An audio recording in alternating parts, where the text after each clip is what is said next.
Eli Manning stays on his feet. It is caught by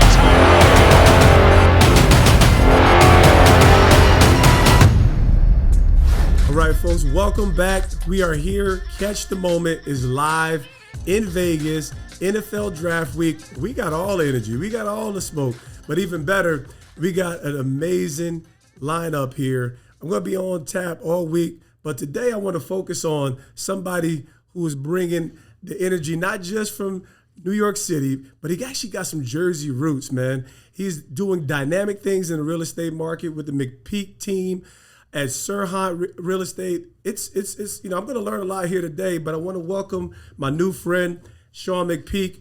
Hey, man, thanks for coming in today, bro. Hey, thanks for having me. Great seeing you. Listen, man, so you're out here in Vegas. Yeah. We in Vegas. Yeah. Let's talk about, what brings you out here for the week? I'm out here for a fundraising conference. So it's how to create your own investment funds and put together deals.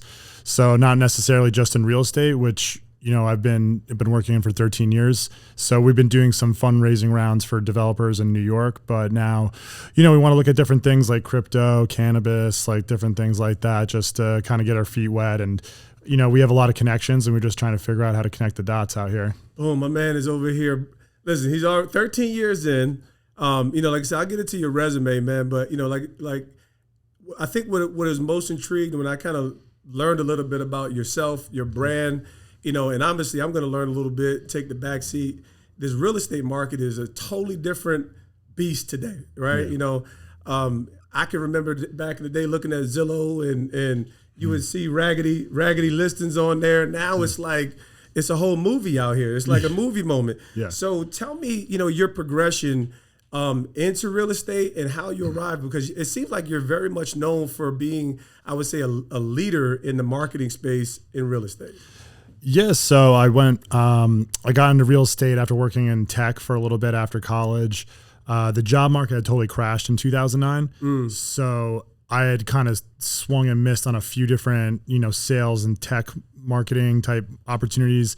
And I turned to real estate and I started doing some research and, answered some ads and went and just killed some interviews. And then I just started renting apartments because, there were no sales transactions really in 2009. So I was like, this is a good time to enter the market while it's kind of weak and you can make really good money just doing rentals in New York City.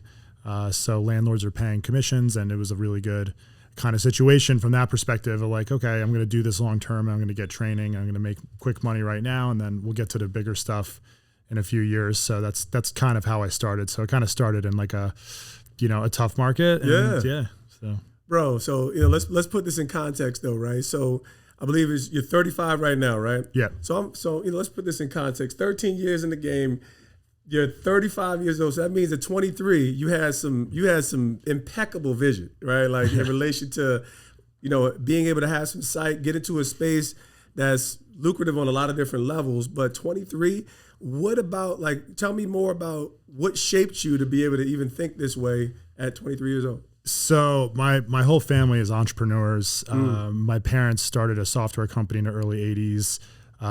My grandparents have started a nursing home in the 50s on Long Island. And then, even my grandmother, who's from Germany, she, started restaurants and hotels, after World War II out there. So like everyone, even, everybody in my family is pretty much an entrepreneur, including, the females in my family too. So y'all got that pedigree. Yeah. So I want to, small projects and small kind of life goals were not like really a thing growing up. So here I am. Oh man, y'all heard that? That might have been a bar right there. Small projects, small goals. Hey, listen. So we got to take the vision higher, right? Yeah. Boy, listen. I almost felt guilty because obviously I want to get into even peel back the layers on your journey. Jersey's on your resume, right? So I know you're getting big deals done in the city, but talk to me about life growing up in Jersey. I think what people know, there's some real subtle differences between Jersey and New York. I'm a Jersey guy, so I think we're a little grittier. Right. New York is the iconic city. They definitely have their own measure of grit and resolve. Tell me about your experience growing up in Jersey, what part, and how some of that shaped you along the way. I grew up in Sparta, New Jersey. Sparta. Yeah, that's where I get the 8-pack abs and loincloths from here. I grew up in Sparta. It's a lake town up in North Jersey. Very strong sports town. So I played football and lacrosse. Used to snowboard a lot, and then just growing up in Sparta, it's a very competitive type of town. All the other towns around it are regional kind of high schools and stuff, but we were always very strong with lacrosse, football stuff. Soccer team, basketball team was always very competitive. So it was just kind of like very concentrated kind of town where life revolved around sports, kind of like you. And just growing up in Sparta, it's a good experience, for the most part. It just got a little boring. So sometimes when you get bored, you get into trouble. Say less. Oh, listen, man, I'm very familiar. East Orange to Montclair. Yep. Essex County is a lot more going on, obviously, in Essex versus Sparta. But I'm actually over in Dover by Rockaway right now. So, you're right there. That's like our train stop right there is in Dover. No question. It's like I feel like Dover's like the last stop. It's like the last stop before you enter into no man's land. People think that Jersey is all like petroleum processing and like wastelands and stuff, and meanwhile where we live, there's no even highway exits. Listen, man, I grew up seeing none of that. Now I got foxes running around the yard and all kind of craziness. But let's get back into it, man. At this point, at this stage, because I'm intrigued by, we find a group of young people even today where you see there's young people who are like rapid millionaires because of, the internet. They have vision, foresight. They're engaging the internet in some dynamic ways. I would say that those opportunities weren't as robust for a 23-year-old in your era. So I'm always intrigued, but sometimes I'm not as impressed, right? It's like I'm intrigued, but not as impressed. But I think it's very amazing to be in that position as a young person, because I call it the 20s young and dumb. Like we out here in these streets. Wow, I've got proof. Come on, say less, bro. So up until my transformational moment at 24, I was loose. Yeah, we ain't gonna get into that. So, what would you say? Because you're still young. You're barely in your prime. I'm 42. I feel like I'm just hitting my prime. Yeah. What would you say is your biggest moment in your career? Because we're talking about I believe it was. You had a heck of a year in the last year. I think it was. Yeah. Was it 500 M's? No. That's no. We did over 100 million last year. 100 million. Well, we still. That's good. That's a lot of digits. Yeah, that's good. That's good for me. The highlight of my career, kind of, I guess, it was joining Ryan Serhant at the end of the pandemic in 2020. Just like getting recruited by the company, and he'd only been around for a few weeks on his own. And I was one of the first people to kind of join him, and then just really got into, his machine, which is, 6 different verticals inside of a real estate brokerage. So he has a huge educational platform, which I'm a mentor on. So I teach like a mastermind level real estate type of course to people all around the country in Canada who own brokerages. And then just like, working on kind of Ryan's business, some of his projects, we were assigned to a new development project on Lower East Side of Manhattan. It was a 1905 library conversion. And we just came up with like a killer marketing plan for that. And then, with Ryan's kind of resources, he has a studios team, which is like a full film production studios, and basically made like, it looks like a trailer or video for like a movie. It's insane. That's crazy. So with all that combined, we ended up selling 11 units, in short order, about 6 months, $25 million in total sales volume. And then we won an award, which was like best sales and marketing campaign for the United States for a luxury new development project. So it was by this media company called Inman News, which is like very well known in like the real estate world as like your news source nationally. Oh, you're bringing me in, man. You're bringing me in. Yeah. So, and that was, you said at the end of it, so it's almost 2 years that you've been working with SERHANT now. Yeah, I'm coming up on year 2 would be in November or December. So yeah, about a year and a half. Nice, man. Hey, it seems, the funny thing is your pivot was right around my pivot in 2020. I think I moved around. Big shout out to Ryan Clark and the whole Pivot family over there. Everybody's saying pivot around the country these days. But anyway, I think 2020 was crazy. We launched a franchise unit, and and survived the pandemic. Right. You were doing bigger things. So maybe I get to get on the McPeak team. But they're in, man. Nah, it's crazy, right? So tell me, what would you say, right? So, whether it's the seasoned professional, real estate has so many different ends and angles. As you mentioned, I have friends that are kind of beginning to tie the cryptocurrencies and utility tokens to real estate. What would you say is like, what's 101? Like, right now we see everything, it's like moving 1,000 miles an hour right now. What's 101 in relation to getting involved, and maybe what's the best space in real estate would you say to get involved? The best space to get involved in real estate right now? Mm-hmm. I do. I mean, if you're more like, it just depends like what your really mindset is. But I mean, I do like the technology aspect. I think it's been lagging in innovation for way too long. There's definitely certain aspects of the market and the transaction that could be digitized, and it's not yet. So if you're talking about crypto Web3 type stuff, we're still pushing paper in New York. So, and you're signing PDFs, you're sending contracts like that, but I could edit it. Your 8-year-old could edit a PDF and forge a signature if they needed to, or add a, initial or something. So, I think there's an opportunity with these kind of, smart contracts, Web3 applications and tokens and stuff to really kind of secure the sales process. That's fantastic. So, obviously Web3 is the conversation of, I would say, of the year, minimally, right? The last year where this thing is ramping up and moving full speed. So tell me, give me an idea of, behind the scenes, right? Like, what is because, when I think about, right, for me, it was like more than just the catch. What is the mentality that you approach your job day in and day in? Like, what are the real value drivers of how you approach your team and how you develop success?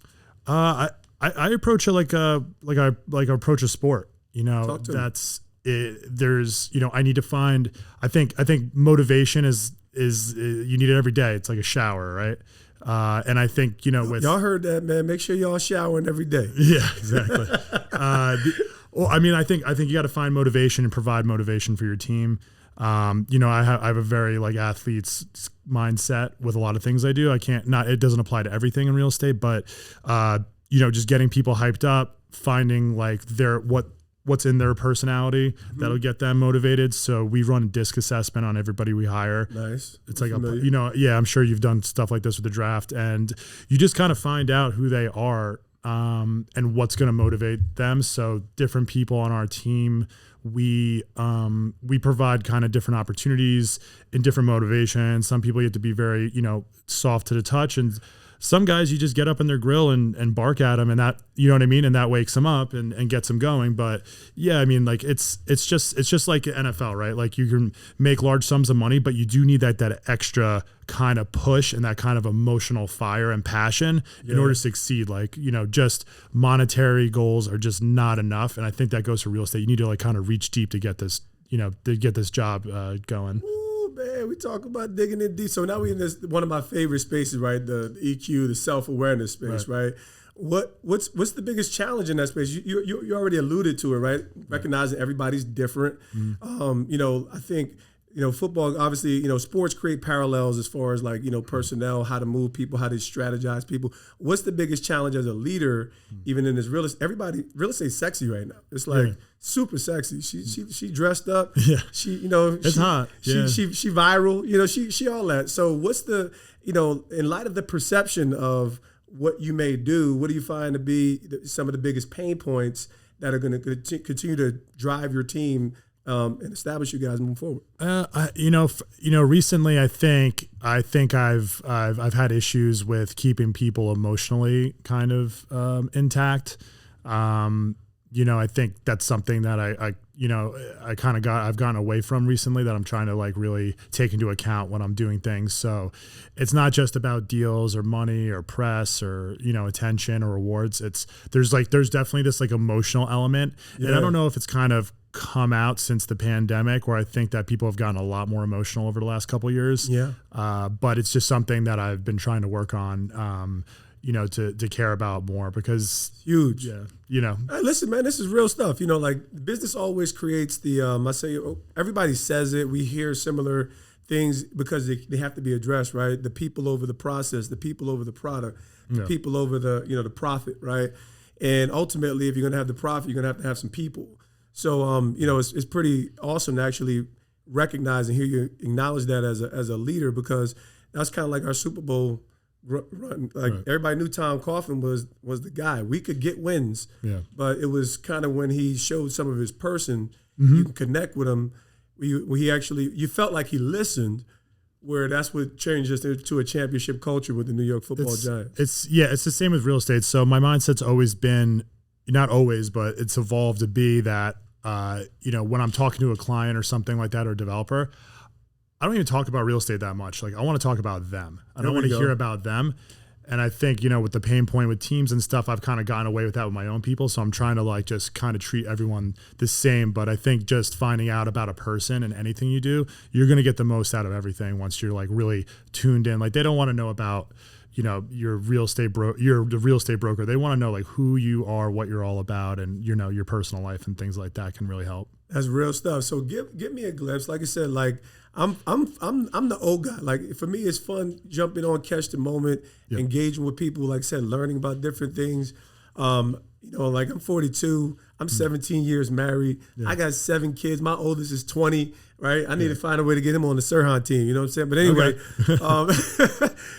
excuse me, on the McPeak team, I need to know that he's being led the right way. I know Ryan got the juice, but so like who is Sean McPeak behind the, so when you're having those conversations, what separates you, right? What about your experience, knowledge, or that empathetic dynamic that is really drawing in, because like I said, 100 million in the middle of a pandemic, recognizing some of the buttons, the realities, because it was real for everybody, right? Yeah. So what have you learned about yourself that, this is a unique value that I'm delivering as a leader within my team?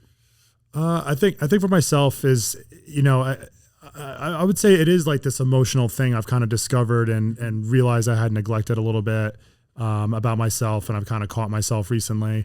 I think I provide a service to people who work for me. That's the way I think about it. Yep. So, some of the things I do, we're kind of like the deal doctor. I'll help them through any like kind of sticky negotiation or, because things are very complex in New York, the way real estate deals work. And then I provide a lot of content support. So, camera crew, editing, stuff like that.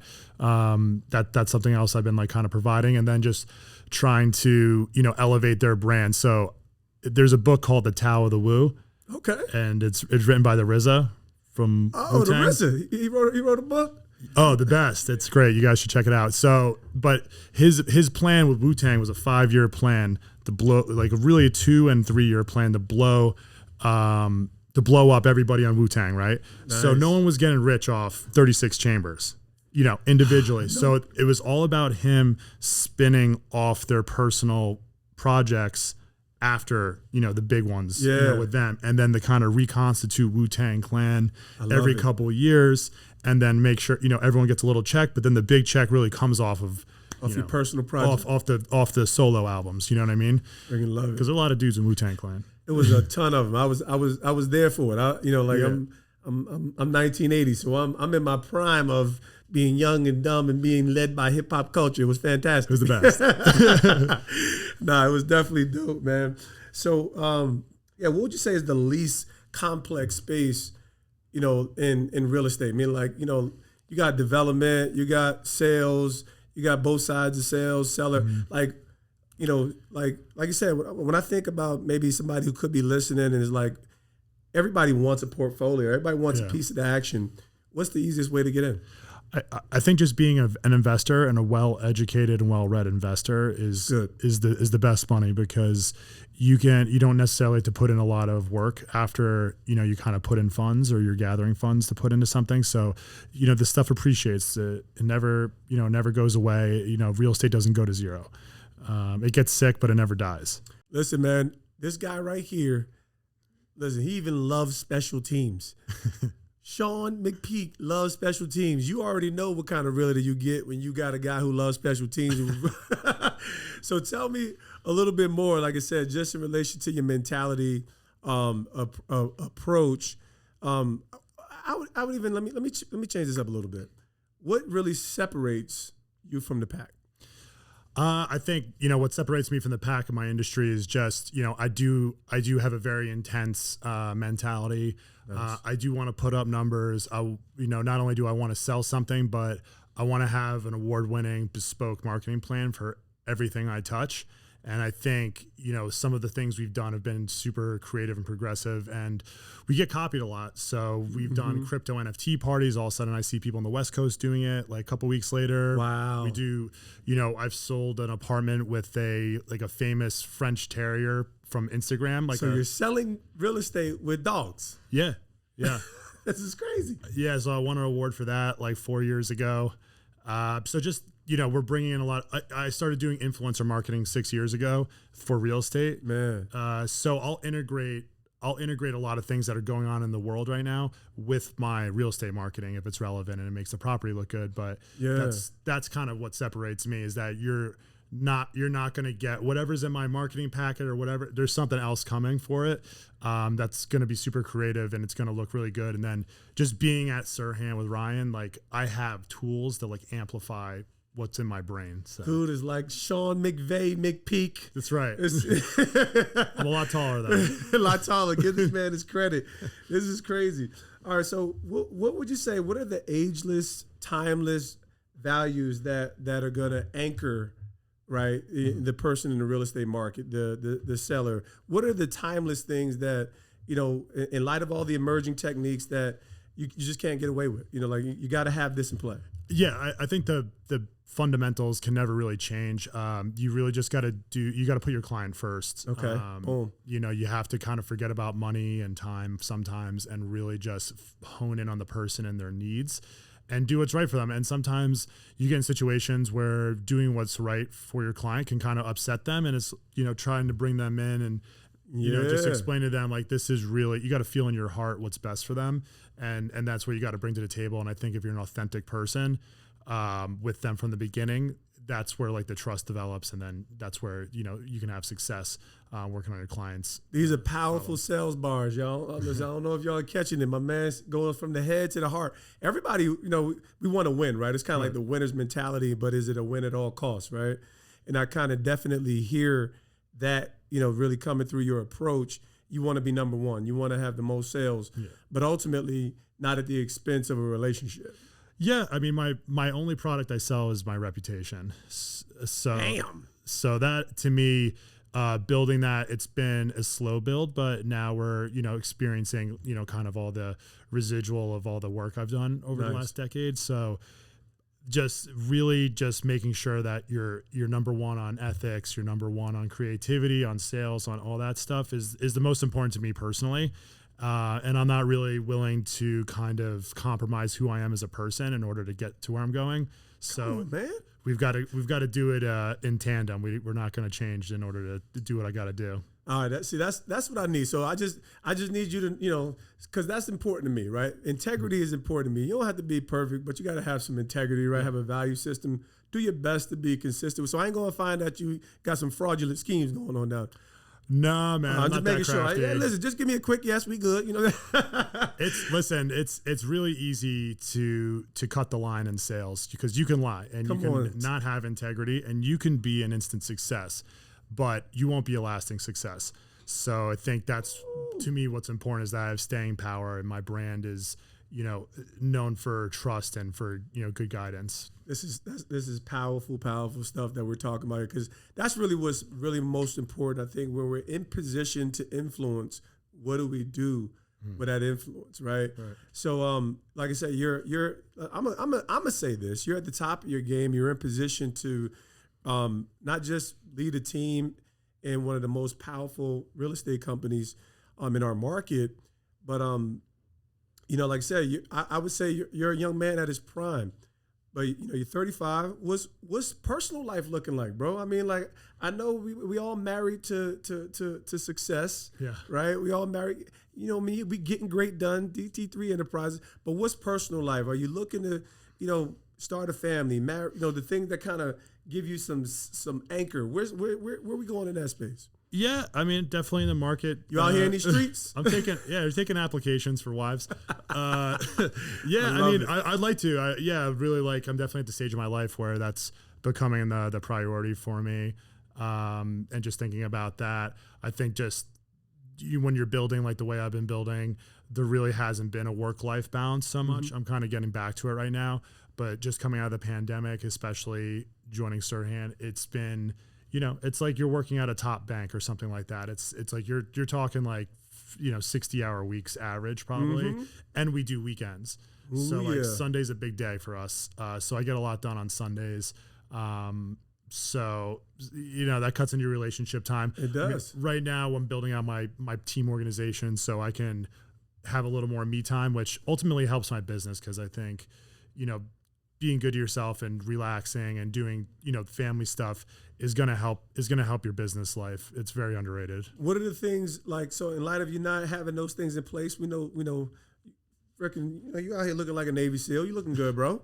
So, what are the things that you do to draw back, right? Because everything that we're talking about with Catch the Moment is like you've arrived at a particular place, and there's more to get to, but it's ultimately the substance behind who you are as a person that's going to deliver you there, right? Who you're becoming along the way. What are some of the things that keep you sound, keep your mind right, keep you targeted, just keep you locked in so that you can be your best you? The gym is definitely a big help to me. I also bike a lot around the city. Okay. So I'm a city bike boy. So I stuff like that, just keeping active, even though I don't play sports much anymore, it's just kind of keeping me active and, going on trips, making sure you travel. I have a saying in New York, in order to kind of keep your mind fresh, it's good to see a palm tree every 60 to 90 days. Facts. So if you can get a cheap flight to somewhere warm out of the city, without all the craziness, then I'd highly recommend it. It's a good way to keep yourself fresh. I'm absolutely loving it, man. So listen, man, where can we find more about Sean McPeak Teams? Drop it on me. What are we expecting from you, so that everyone, your voice, your brand, tell us where we can find it all. I mean, my main channel is my Instagram. It's Sean_McPeak. That is like pretty much where it all goes down. And then we're working on getting our content to the point where it'll be posting on a bunch of platforms. So right now we're kind of planning around TikTok, YouTube, but just Sean_McPeak or at McPeak Team on Instagram. Both those work. And, you'll see us with Ryan, you'll see us on SERHANT, and, we got some big stuff in the works, and you'll see us in a lot of places soon. Listen, man, I definitely got to see you. It's amazing that we had to come all the way out to the desert to connect. So I'm looking forward to seeing you back in Jersey, back in the city, doing big things. So say it one more time, Sean_McPeak. McPeak. Yep. And so we're going to definitely follow there. We're going to follow what's going on with SERHANT. But hey, listen, man, I really appreciate everything that you're doing, everything that you are, the vibes, the excellence, the mark of excellence, and just setting industry standards, man. You're class act. Thank you for catching the moment with us. Appreciate you having me. Listen, man, you're all that, man. So listen, everybody, I want to thank my amazing guest, Sean McPeak. But you already know, I need y'all to stay locked in with us on every channel, Apple, YouTube, Spotify.